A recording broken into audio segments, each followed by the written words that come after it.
Good afternoon, and thank you all so much for joining us. I'm Dr. Sarah Abosh Jacobson, the Barbara Raven Chief Education Officer here at the Dallas Holocaust and Human Rights Museum. And today will be hearing somebody in our 2024 Summer Survivor Speakers Series, and that would be Mrs. Hanna Schrob, who will share her story of arrest and deportation to Westerbork Transit Camp, transfer to other camps, and liberation by the United States Army in France in late 1944. Before we begin, I would like to thank our community partners for the Summer Survivor Speaker Series, the SMU Human Rights Program, and the Texas Holocaust, Genocide, and Anti-Semitism Advisory Commission. We're very grateful for your support of the museum and our programs.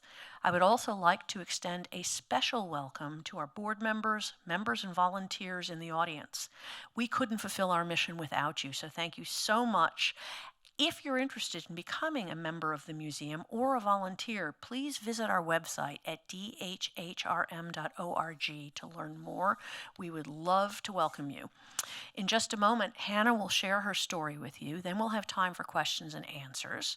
If you're joining us in person today, you received an index card and a little golf pencil when you came in. Any question that occurs to you as you're listening to Hanna give her testimony, her remarks today, please write it down, and when she's done speaking, the staff will be around to collect those from you. If you're joining us virtually, please use the Q&A button that's at the bottom of your screen and type out and submit your questions there, and we will get to as many of these questions as we can. Now what I would like to do is ask you to please silence your phones. It's distracting for everybody in the audience, and it's distracting for Mrs. Schrob. And if you're an adult and don't know how to do that, turn to the kid next to you. They can help you.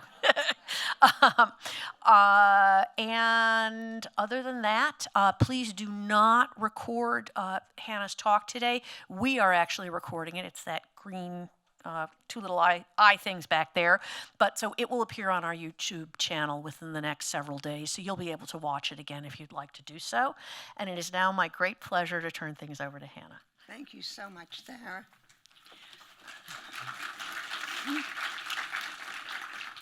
Shalom and bonjour for our friends from France that are here with us today. I want to thank all of you for allowing me to tell my story. I am one of the lucky ones. My immediate family of 6 survived the war. I was not quite 7 years old when the Gestapo, which is the German police, knocked on our door and removed us from our home. My name is Hanna Laurie Spielman. I was born in Maastricht, Holland on July 5th, 1936. My parents were Helen and Alexander Spielman. I had 3 siblings. Bernard was the oldest and was born in Essen, Germany. Nathan and myself and Edith were born in Maastricht. My mother was born in New York to German immigrants when she was 3 years old. Her parents decided to return to Europe because they could not adjust to living in America. My father was born in Poland on September 15, 1905. He was an optician and founded the International Optical Syndicate and was quite a successful businessman. My father was on a business trip to Essen, Germany, when he met my mother. At that time, she was working at her brother's factory as a seamstress when she was introduced to my father, and they quickly fell in love. They were married in 1932. A year later, my mother gave birth to their first child, Bernard.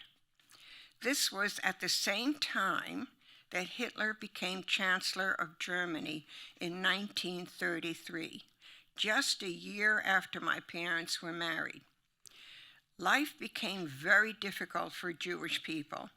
Jewish businesses were closed, banks were closed, children no longer could go to school, and all professionals no longer could practice in their fields.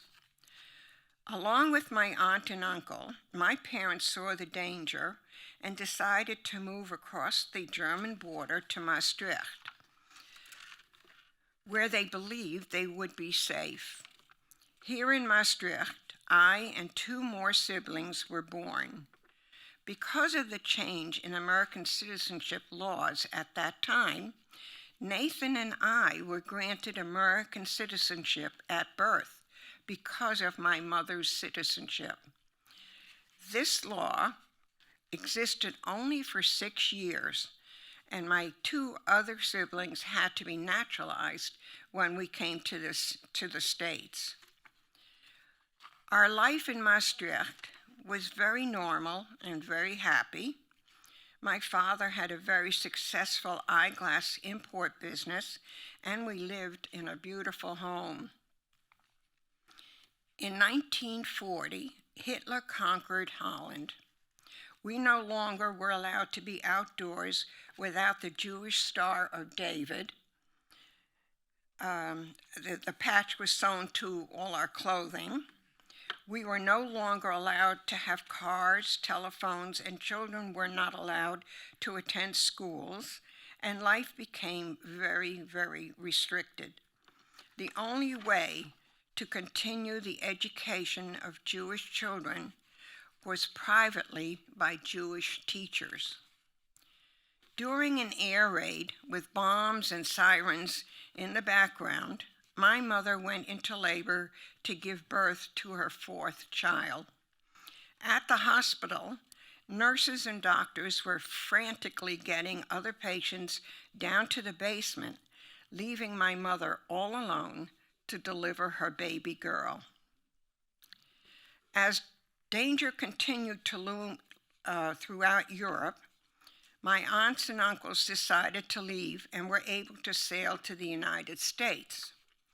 Before departing, they tried to convince my parents to leave with them. At that time, my father was a disbeliever and didn't think Hitler would come into Holland. As time went on, things got dramatically worse for my parents, and they decided to try and flee Europe in 1942. My family packed up our belongings in crates and readied to get on a ship destined for America. Unfortunately, it was too late, and the Germans would not allow the ship to leave the port of Holland. During this time, people all over Europe would take great risks to help Jewish people in whatever way they could by offering food, shelter, information, and continuing education for children. However, there were many people who could not be trusted, who would turn in Jews if given the chance because they were afraid and hoped to gain benefits from the Nazis. A generous neighbor offered to store the valuables that our family had crated for our departure. During the night, these crates were transported over the roofs of the houses so that nobody could see what we were doing. Because these neighbors were Gentiles or non-Jews, they had no reason to believe that they could help, but had promised my parents that they could recover their belongings after the war if they survived. If not for their courageous help, we would not have been able to recover any of our valuable possessions. 6 weeks after the birth of my sister Edie, the Nazis knocked on our door and took us away. We found out that the town's mayor denounced my family to the Germans. Denouncing meant that the Maastricht's mayor told the Nazis my family were Jews. Off to a living hell went 2 adults, 3 children, an infant, and just a few suitcases. We were forced to quickly decide what we should pack in the few suitcases that we were allowed: diapers, clothing, and items for survival. The Nazis pushed us onto a truck, and we were taken to a jail where we slept on hay on the floor. My mother stayed up all night beating off the rats that were in the jail cell. After a few days in jail, we were transported to Westerbork. I think that's a picture up there. And we faced a possible extermination.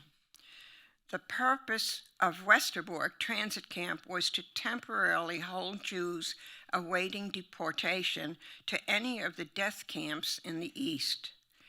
Each time we were scheduled for transport to a death camp, the trains were so full that we couldn't board, and they sent us back to the barracks to wait for the next transport. In Westerbork, conditions were substandard for adults and worse for an infant. Food was scarce, and as a result, my mother could no longer nurse the baby, making her survival even more questionable. We were housed in barracks, and I remember having to sleep on my sister's diapers in order to dry them out. And then things got dramatically worse when, after 6 months in Westerbork, my father was separated from us. My mother and her 4 children were transported to Liebenau, an internment camp in Germany. This camp held those in Europe with foreign citizenships like American, French, and British. As we left my father behind, I recall my mother saying that most likely we will never see him again. From Liebenau, we were taken to Vittel, another internment camp in France. Vittel was in the mountains and was a spa town before the war. After the fall of France in 1940, the Nazis used it as a collection point for foreign nationals, including British and North and South Americans, as well as Jews holding sealed foreign passports.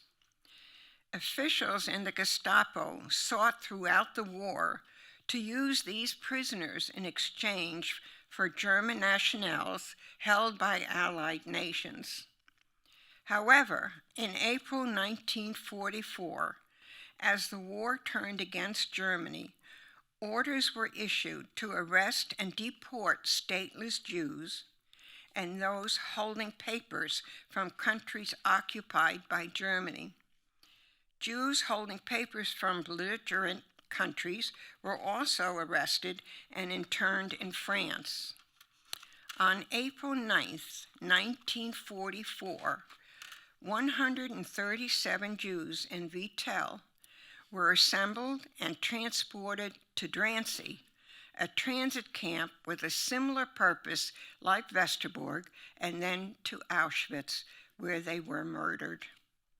Vittel was liberated on September 9, 1944. One of my most terrifying memories of Vittel involves a baby carriage someone gave my mother, an old beat-up carriage. One day, Mother suggested I take the baby for a walk. While on our walk, there was an air raid. Planes were flying and bombs were exploding. I was on a rubble-covered street and rushing to get back to my mother when the carriage tipped over and Edie rolled out. I scooped her up into my arms as fast as I could, turned the carriage around, and pulled it all the way back to where we were housed. Without a second to spare, we reached the door where they pulled us in just as they were locking the doors. I still see the whole thing as it happened yesterday. Almost 2 years of not seeing my father, I witnessed a miracle. At the end of a long line of people emerging from a transport to Vittel, I stared in disbelief as my father appeared at the end of the line, helping a wounded man. When my mother saw him, she literally passed out. She could not believe what she saw. It was a beautiful sight when the American jeeps and tanks started rolling into town and liberated the camp. I remember when an American soldier came over to the fence and gave me some carrots and my first piece of American white bread. I went running to my mother to show her, "Look what I have for Edie." When Americans were liberating us, a soldier from General Patton's Third Army, Eldon Nicholas of Cadillac, Michigan, took it upon himself to entertain the children at the fence with a toy puppet. This picture of him and his puppet that he used to entertain us, I'm going to play this video that was captured by the humanitarian organization that includes the puppet show and my family. You will see that there is a picture of my sister and my mother.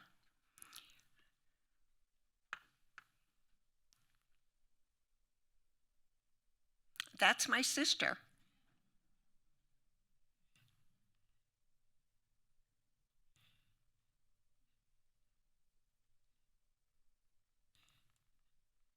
And my mother is holding her.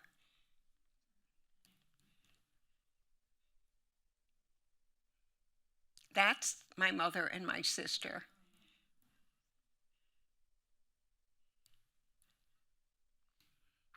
And that's me on the left.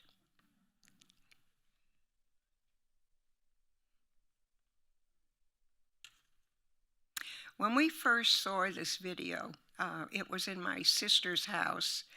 A representative from the museum in Miami brought this video to let us view it. We had no idea what we were going to see. And when my sister saw herself and my mother on that video, she just stood up and said, "Oh my gosh, that's my mother, and that's me." We just couldn't believe that we were seeing this. We had never heard of that video before. From Vittel, the Americans sent us to La Bourboule in France, placed us in a hotel, deloused us, and oriented us to life as free people. My mother's American citizenship was instrumental in getting us passage on the Thomas H. Barry battleship for our new lives in America. I don't see, there's the ship. That's exactly the same ship I was on. While on board, a few of us were given a chance to meet and talk with the wounded soldiers returning home. In spite of their severe wounds, all put on smiles and on their faces when we walked in. It made us feel so good that we could give them just a little pleasure. The journey to the States took very long since the war was still going on. The captain told us they had to avoid running into German submarines. Upon arrival in Boston, we were greeted by the American Red Cross. We were served with the most delicious donuts and hot chocolate. They were so good, I still have a great fondness for them, and as you can tell, I still eat them. We were then placed on a train headed for New York City, where we had a very emotional reunion with my mother's family. It was December 24th, 1944, and the city was bright with holiday lights. We had heard stories that America was paved in gold, but this was more spectacular than anything we have ever imagined. At first, our family was separated to live with different relatives. Later, we were reunited into our own home in Orange, New Jersey. We had some difficult adjustments to make. First, we had to learn how to speak English. My father sat us around the kitchen table and told us English is the spoken language in the U.S., and he wanted only English spoken from now on. We were all fluent within 6 months. I also had to learn that when a plane flew over our house, I no longer had to crawl under a bed. It took quite a while to get over that fear. And then I started school. That, too, was a new experience, for I never had any formal education. Although things were normal as I grew up, I realized that the war had its impact on my father. He had been very successful in Europe, but the business he had before the war did not fare well for him in the United States. It was a struggle, but somehow we managed. Just a little story for you. One of my parents' biggest concern was for my baby sister, Edie. She was so malnourished that her survival was unclear. My parents took her to several doctors, and one of them recommended they feed her bacon. Even though my parents were Orthodox Jews, which forbid the consumption of pork, they bought a plate, fork, knife, and a pan just to make her bacon for her. She responded well, and she's still living a good life in Florida. After high school, I married Herb Schrob, and that was the beginning of a very exciting life for me. He showed me the world, and that helped me to develop the self-esteem that I never had. We were blessed with 4 beautiful children, Michelle, Amy, David, and Alan.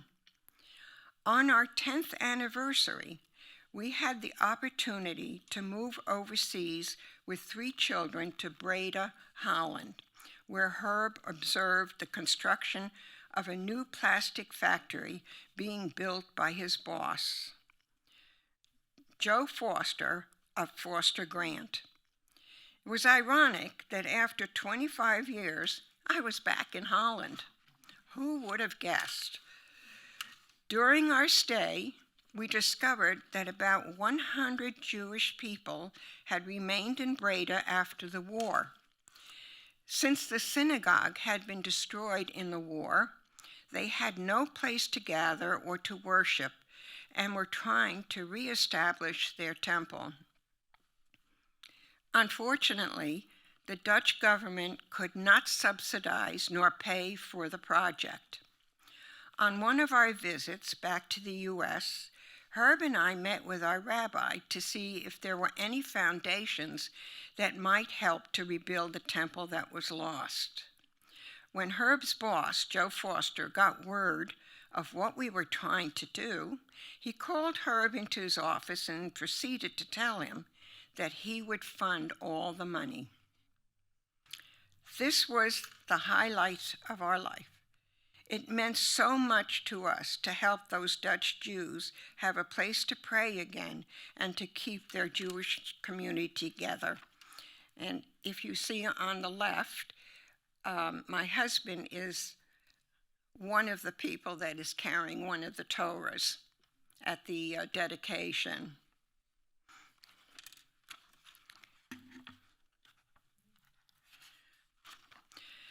Fortunately, we were able to attend the dedication of the Beth Foster Temple. All the dignitaries of the city of Breda were there to welcome the new Jewish community. I could go on and on telling you many more stories, but time is limited, so I will close. Thank you all for allowing me to share my story with you today. I have lived a very full and exciting life. I have traveled to many countries and came to the realization that America is the best country in the world, and I am so proud to be an American. All of us are the future of this country, and it will be up to us to make sure that all peoples are able to live in freedom and enjoy this beautiful country. Let us do away with anti-Semitism and hatred of all people that now exist in our country. May God bless you and the United States of America. But before I finish, I want to just add a little bit. Because we have so many teachers here in our audience, I would like to tell this one more story. When I was in 5th grade, I was constantly bullied by one of the boys in my school. He often told me, "Dirty Jew, why don't you go back to where you came from?" It finally came to a head when he followed me home, knocked me to the ground, and started to beat me up. When I think of this, I still cringe. So, when you see somebody being bullied, report it to one of your teachers or to adults. Don't let that person get away with it.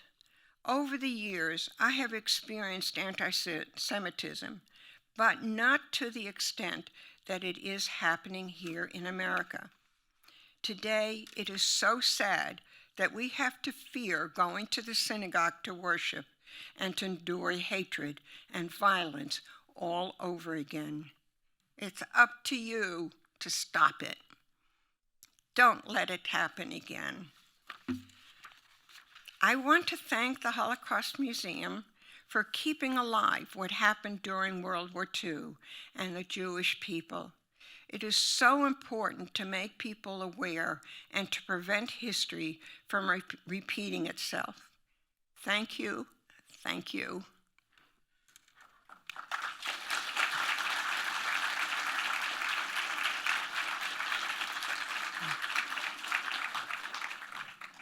Thank you, Hannah.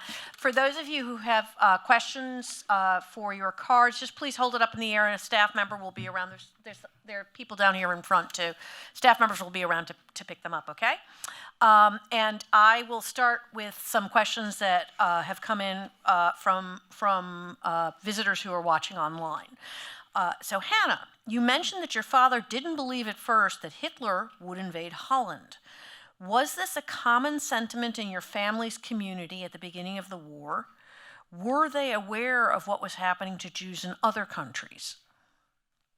I don't think so. I think that when Hitler came into Holland, it was one of the very first ones that they conquered. My parents weren't aware of other countries. There was very little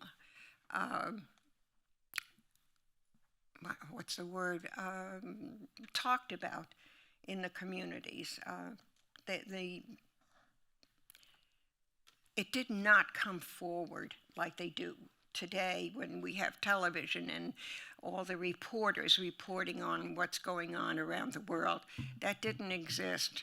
And so very few people really knew what to expect. Okay.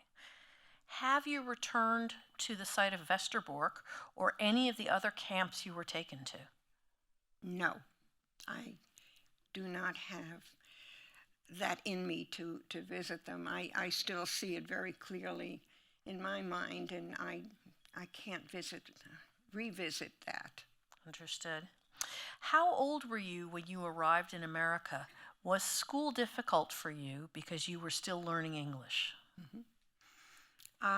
I was 9 years old, and what they did was put me in kindergarten at 9.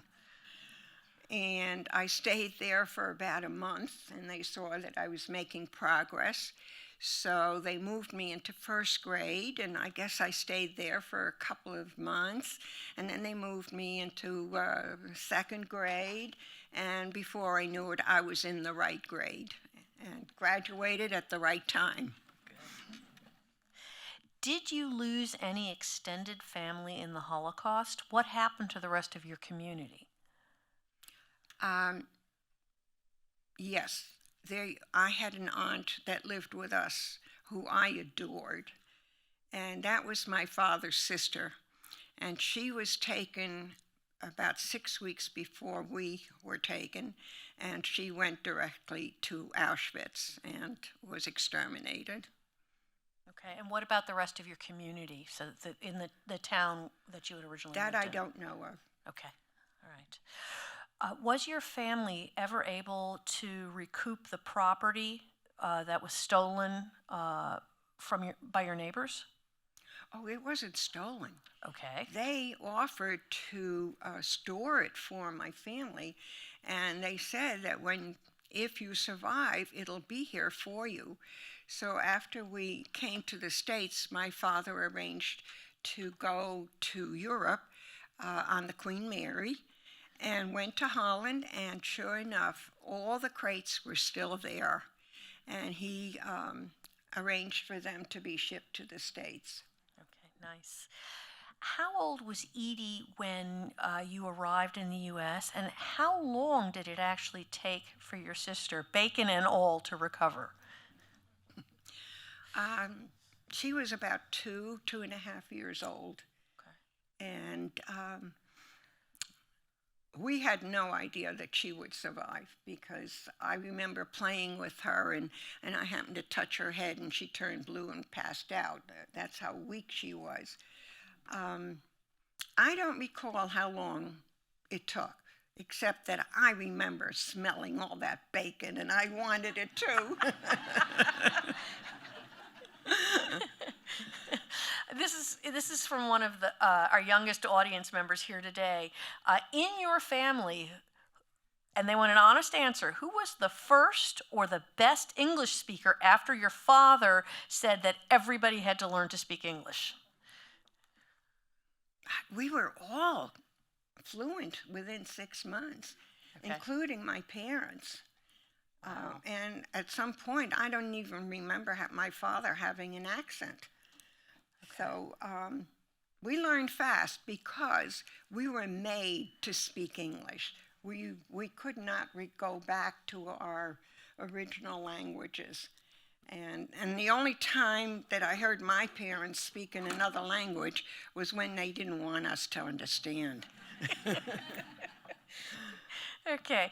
Did your family keep in touch with anyone on the ship to the U.S. or with anybody that they had been in the various camps with? No, I did not, no. This is an interesting one. Did you ever find out what happened to, and it says, your bully? I like the personal nature of this. Your bully. My bully. I don't recall, but I know that after he beat me up, I didn't see him again. Okay. And in those days, it was hard to tell anybody about it. They didn't want to hear it. I couldn't go to the teachers and say that he beat me up and called me a dirty Jew. They would just say, well, hopefully he doesn't do it anymore, or something to that. But they never took any actions against the bullies. Okay. Can you tell us more about your family and your life in the United States?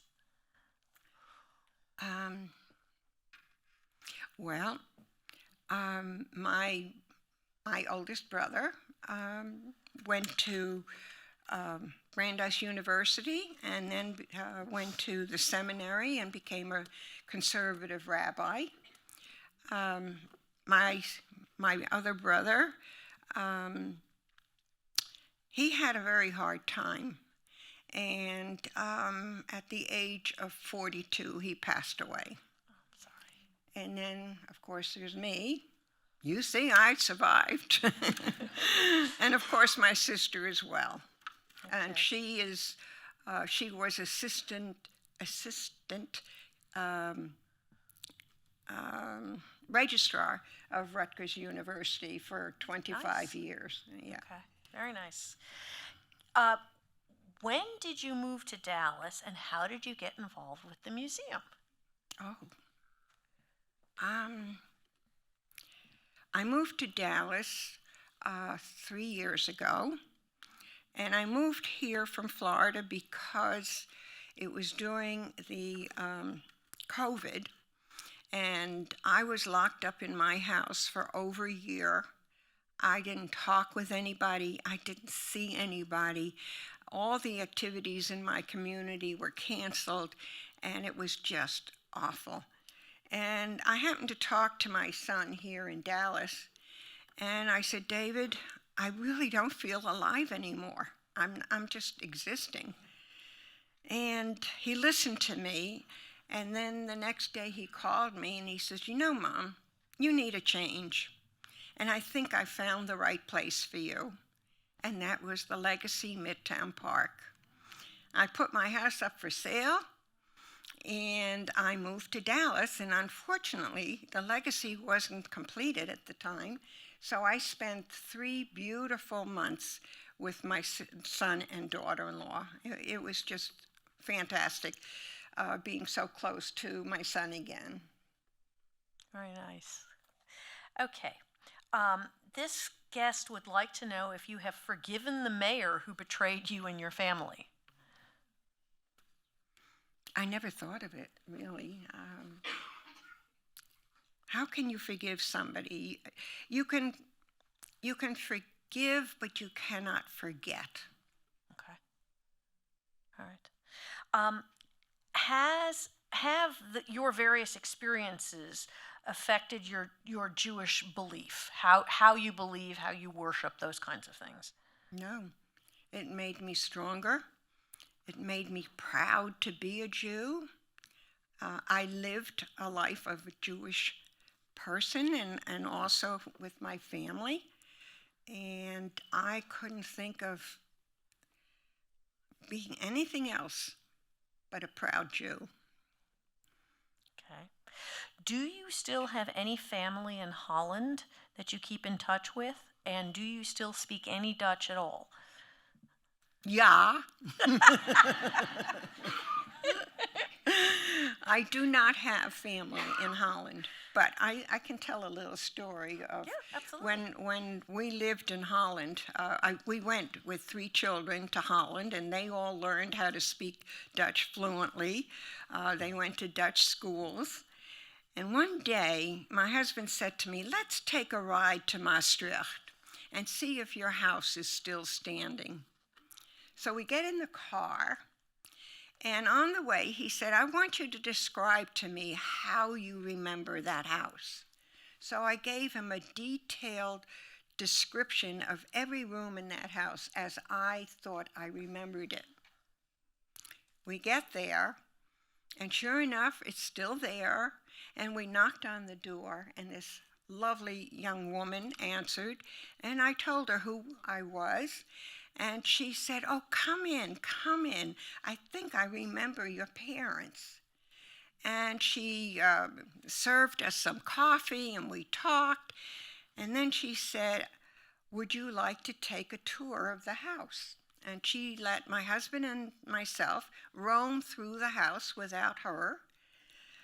And it was amazing. It was almost chilling to know how well I remembered that house. And when we got back in the car, my husband said, I don't believe it. I can't believe how you knew exactly where everything was. And so you do remember. You do remember, and those were the good days. So I do remember living in Holland. Okay.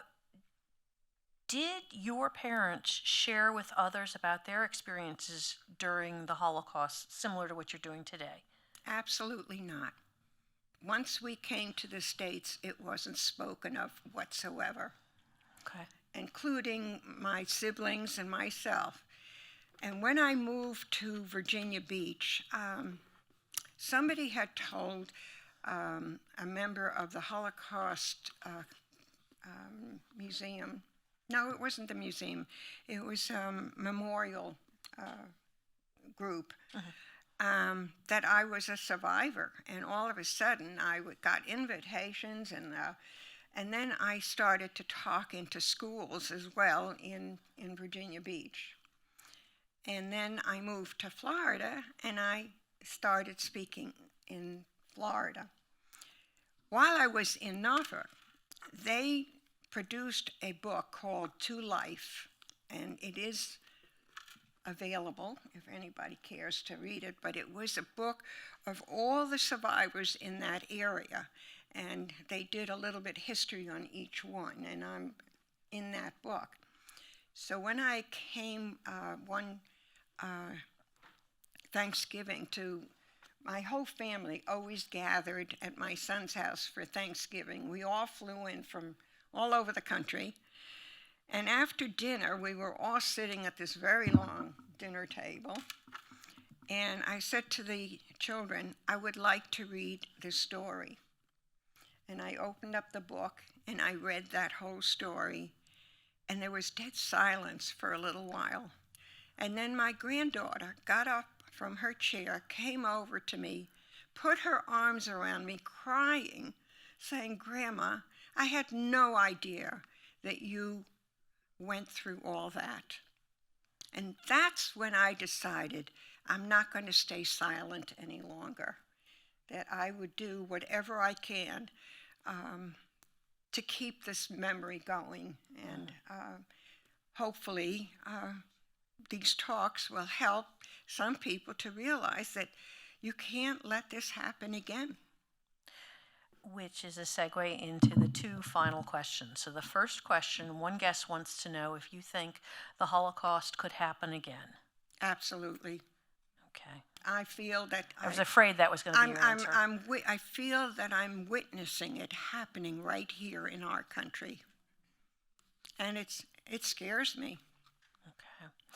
And then the final question, what would you like to share to future leaders?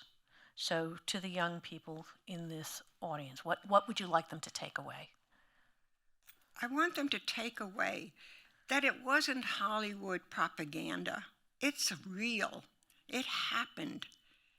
And I want you to teach your children, family members, wherever you can, speak about it so that they can make their decision as well not to let that happen again. Thank you so much, Hanna, and thank you all so much for joining us today.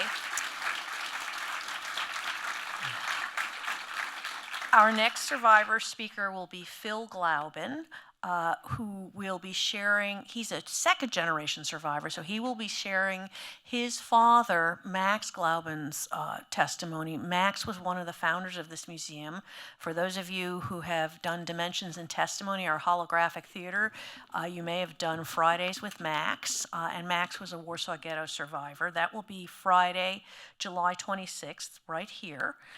And I'm also hoping that Hanna will agree to stay on stage for a little bit for those of you who want to come up and meet her and possibly take a photograph when we're done here. Thank you so much again. Thank you.